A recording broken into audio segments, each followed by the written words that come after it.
Welcome back, everyone, and welcome to the first-time listeners. Today, our story is Goldilocks and the Three Bears. Once upon a time, there were three bears who lived together in a house of their own, in a forest. One of them, the little brother, was a little bear, and the middle brother was a middle-sized bear, and the big brother was a great big bear. They had each a bowl for their porridge, a little bowl for the little bear, and a middle-sized bowl for the middle-sized bear, and a great big bowl for the great big bear. They had each a chair to sit in, a little chair for the little bear, a middle-sized chair for the middle-sized bear, and a great chair for the great big bear. And they each had a bed to sleep in, a little bed for the little bear, and a middle-sized bed for the middle-sized bear, and a great bed for the great big bear. One day, after they had made the porridge for their breakfast and poured it into their porridge bowls, Big Bear said, "Let's take a walk while our porridge cools." "That's a great idea," said Little Bear. Middle Bear agreed. "I love walks." So they walked out into the forest while the porridge was cooling, so they did not burn their mouths by beginning too soon, for they were polite, well-brought-up bears. And while they were away, a little girl called Goldilocks, who lived at the other side of the forest and had been sent on an errand by her mother, passed by the house and looked in at the window. Then she peeped in at the keyhole, for she was not at all a well-brought-up little girl. "I wonder who lives here," Goldilocks thought to herself.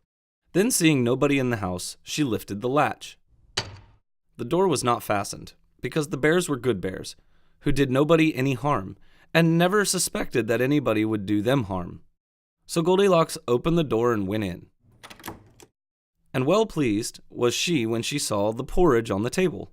If she had been a well-brought-up little girl, she would have waited till the bears came home, and then, perhaps, they would have asked her to breakfast, for they were good bears, a little rough or so, as the manner of bears is, but for all that, very good-natured and hospitable.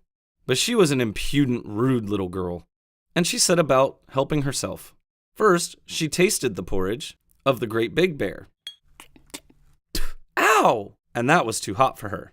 Next, she tasted the porridge of the middle-sized bear. Yuck! But that was too cold for her. And then she went to the porridge of the little bear and tasted it. Yum! And that was neither too hot nor too cold, but just right. And she liked it so well that she ate it all up. Every bit. Then Goldilocks, who was tired, for she had been catching butterflies instead of running on her errand, sat down in the chair of the great big bear. Ow. But that was too hard for her. And then she sat down in the chair of the middle-sized bear, and that was too soft for her. But when she sat down in the chair of the little bear, that was neither too hard nor too soft, but just right. So she seated herself in it. Ah, this is just perfect. And there she sat till the bottom of the chair came out. And down she came. And that made her very cross, for she was a bad-tempered little girl. "Stupid chair," she said. Now, being determined to rest, Goldilocks went upstairs, into the bedchamber in which the three bears slept. First, she lay down upon the bed of the great big bear, but that was too high at the head for her. And next, she lay down upon the bed of the middle-sized bear, and that was too high at the foot for her. And then she lay down upon the bed of the little bear, and that was neither too high at the head nor at the foot, but just right. So she covered herself up comfortably, thought to herself, "This will do," and she lay there till she fell fast asleep. By this time, the three bears thought their porridge would be cool enough for them to eat it properly, so they came home to breakfast. Now careless Goldilocks had left the spoon of the great big bear standing in his porridge. "Ah, what a nice... What? Somebody has been at my porridge," said the great big bear. Then the middle-sized bear looked at his porridge and saw the spoon was standing in it too. "Somebody has been at my porridge," said the middle-sized bear. Then the little bear looked at his, and there was the spoon in the porridge bowl, but the porridge bowl was all gone. "Somebody has been at my porridge and has eaten it all up," said the little bear. Upon this, the three bears, seeing that someone had entered their house and eaten up the little bear's breakfast, began to look about for the intruder. Now the careless Goldilocks had not put the hard cushion straight when she rose from the chair of the great big bear. "Somebody has been sitting in my chair," said the great big bear. The careless Goldilocks had squatted down the soft cushion of the middle-sized bear. "Somebody has been sitting in my chair," said the middle-sized bear. "Somebody has been sitting in my chair and broke it," said Little Bear. Then the three bears thought they had better make further search in case it was a burglar, so they went upstairs into their bedchamber.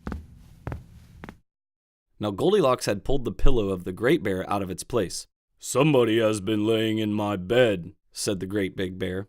And Goldilocks had pulled the bolster of the middle-sized bear out of its place. "Somebody has been laying in my bed," said the middle-sized bear. But when the little bear came to look at his bed, there was the bolster in its place, and the pillow was in its place upon the bolster. And upon the pillow, there was Goldilocks' yellow head, which was not in its place, for she had no business there. "Somebody is in my bed," said the little bear. Now Goldilocks had heard in her sleep the great rough, gruff voice of the great big bear, but she was so fast asleep that it was no more to her than the roaring of wind or the rumbling of thunder. And she had heard the middle-sized voice of the middle-sized bear, but it was only as if she had heard someone speaking in a dream. But when she heard the little voice of the little bear, it was so sharp and so shrill that it awakened her at once. "Huh?" Up she started, and when she saw the three bears on one side of the bed, she tumbled herself out of the other and ran to the window.